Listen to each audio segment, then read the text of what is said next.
So, siyempre, huwag natin kalimutan na kabit yung ating pinaka-logo. Ayan, JMC. Kabit natin ito dito.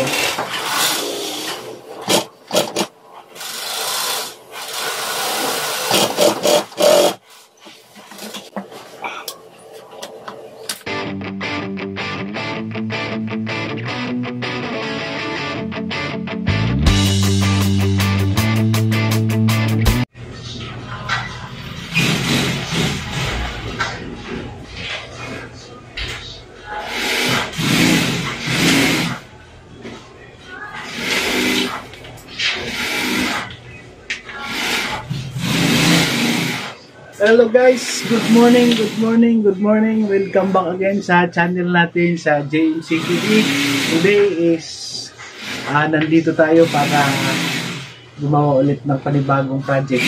Gagawa tayo ng bag ng musical instrument para sa DJ controller na nirequest sa atin ulit ng panibago nating customer na refer ng kanyang kaibigan na dati nating mga masugid na taga-tangkilik ng ating mga design dito sa JMC Bag Expert. So, yan mga guys, magagawa tayo ngayon ng mga pattern regarding doon sa mga ating gagawin. So, ayan.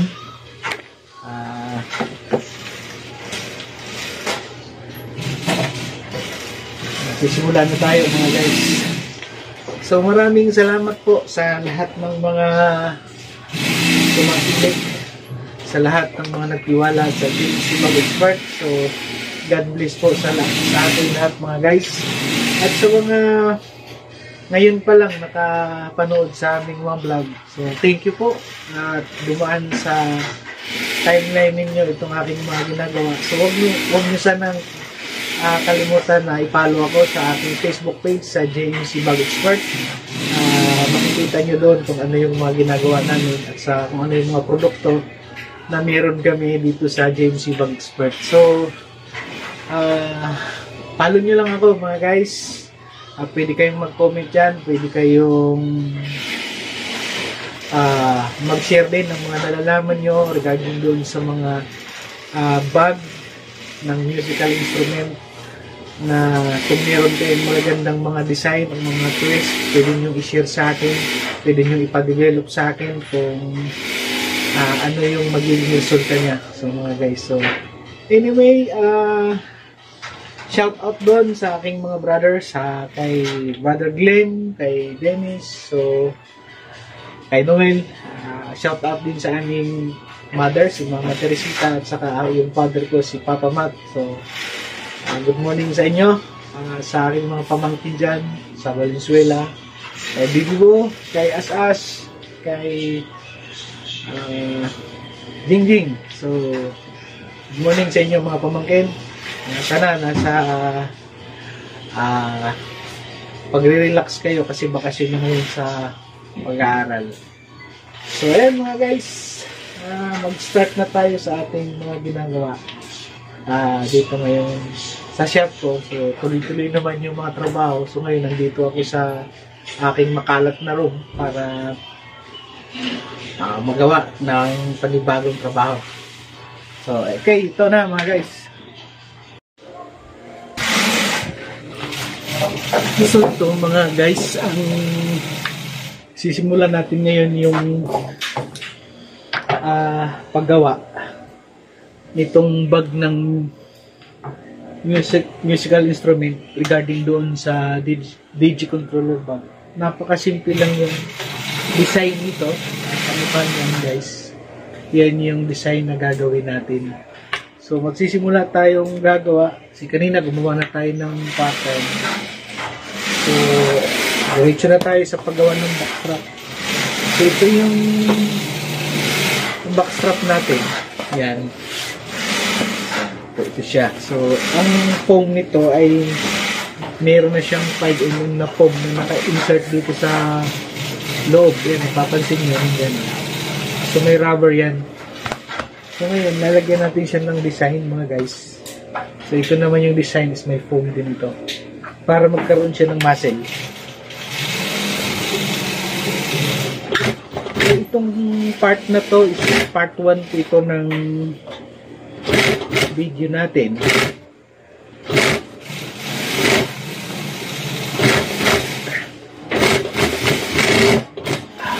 Regarding po sa paggawa nitong backstrap. So, ito papakita ko sa inyo kung paano ginagawa yung backstrap ng JMC Bag Expert. So, napaka tibay nito mga guys, yung backstrap natin, kasi nga mabigat yung ilalangan. So, ayan na.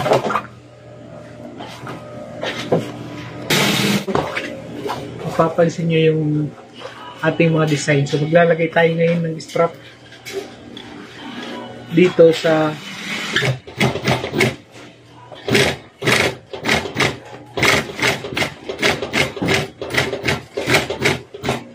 backstrap natin. So, insert natin to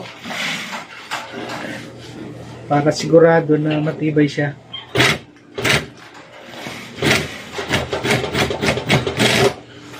So, mapapansin nyo mga guys, naka-imbus na ito.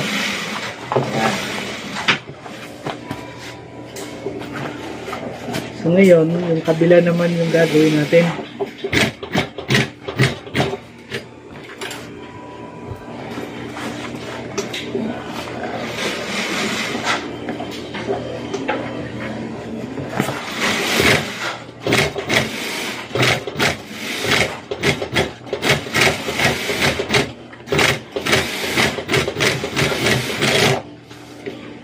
So, yan. So, mapapansin ninyo, napaka strong na yung backstrap natin. Tingnan, no? May muscle na siya rito. So, dahil patent tayo mga guys, merong pagkakilanlan yung ating produkto na legit na JMC tayo. Ayan po yung ating kita. Ayan. JMC. So, kakabit natin yung logo nito. Siyempre, dahil may backstrap, kailangan nakikita habang naglalakad ka, makikita yung pangalan ng bag. So, kabit natin to dito.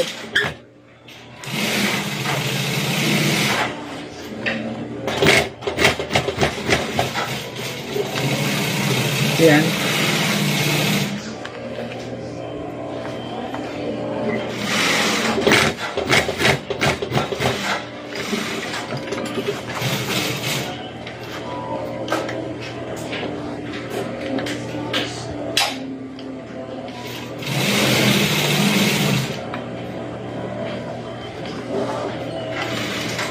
May kahirapan talaga ito.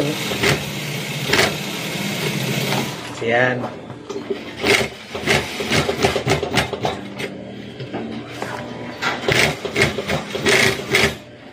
So, nakabit na natin mga guys.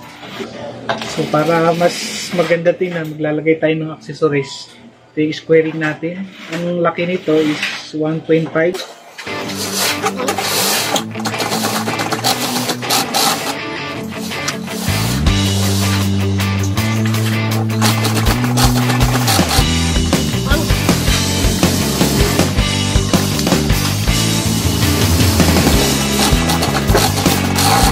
Guys, naka-attach yung ating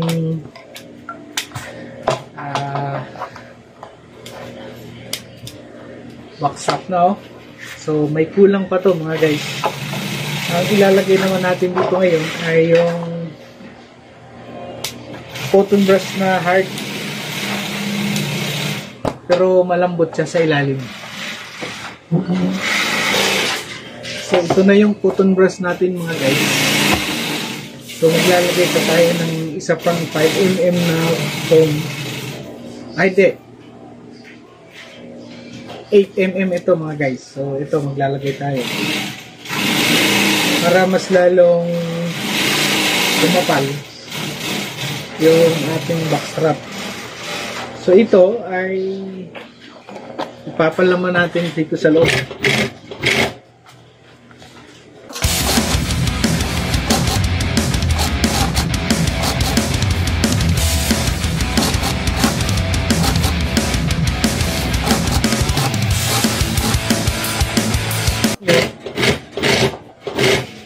Matigas na, napaka kapal na yung ating backstrap, kaya hindi siya biro gawin, dahil kailangan natin to gawing matibay. Kasi mabigat nga yung ilalaman dito.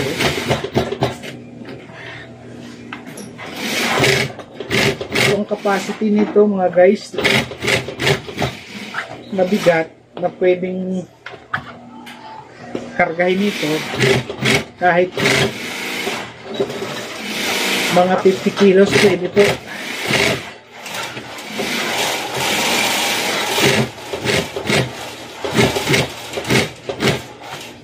Kaya hindi madali yung paggawa namin dito sa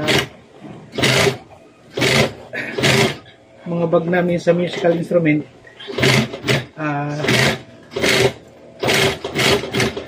Kaya sabi ng iba ay pricey daw yung ating mga produkto dito sa JMC. So makikita niyo naman mga guys, so, ginamitan natin ng malambot na tela sa ilalim para masarap sa balikat. So kahit gano'n na siya kakapal, ayan o, papansin nyo kung kapal na nito. So all in all, ang kapal natin dito is nasa 15 mm yung kapal nito mga guys. Ayan, yung ating backstrap. Kasi may rubber pa po ito na 2.5 mm ng kapal para mas lalong tumibay yung ating backstrap. So hindi siya kamukha ng iba na pag na gamit na ng gusto yung backstrap, nagiging lutay-tay siya, malambot na. So itong sa JMC, sa amin, dahil ako mismo ang nag-design ito, inaral kong mabuti paano tumagal yung bag. So siyempre yung unang mga ginagamit, ayan o, ang pansin nyo mga guys, ang kapal niya. So yung ilalim ay malambot. Ngayon, babalutan pa natin ito doon sa high machine ko, kabila.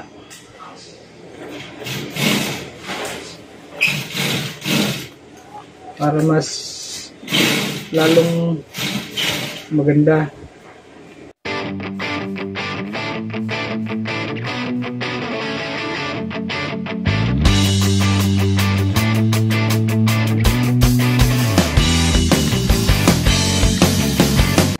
So ayan mga guys, babalutan natin to doon sa kabilang makina, doon.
So ito na mga guys, yung backstrap natin na dina natin sa high machine. So naka binding yung dulo. So ayan, papansin nyo mga guys. So bubuin na natin to. So ito na mga guys, lalagay tayo ng ladder lock. Ito yung ladder lock, 1.5 mm din yung kapal niya mga guys. So yan, yan siya. So itatahi ko lang dito sa ilalim para mas lalong malinis yung ating backstrap. Imagine nyo kung ilang bisis siya umikot. So ilang bisis siyang idinaan. So yan, papansin nyo. Ayan, lalagay ko lang siya dito. So pwersado yung ating backstrap, tsaka malinis.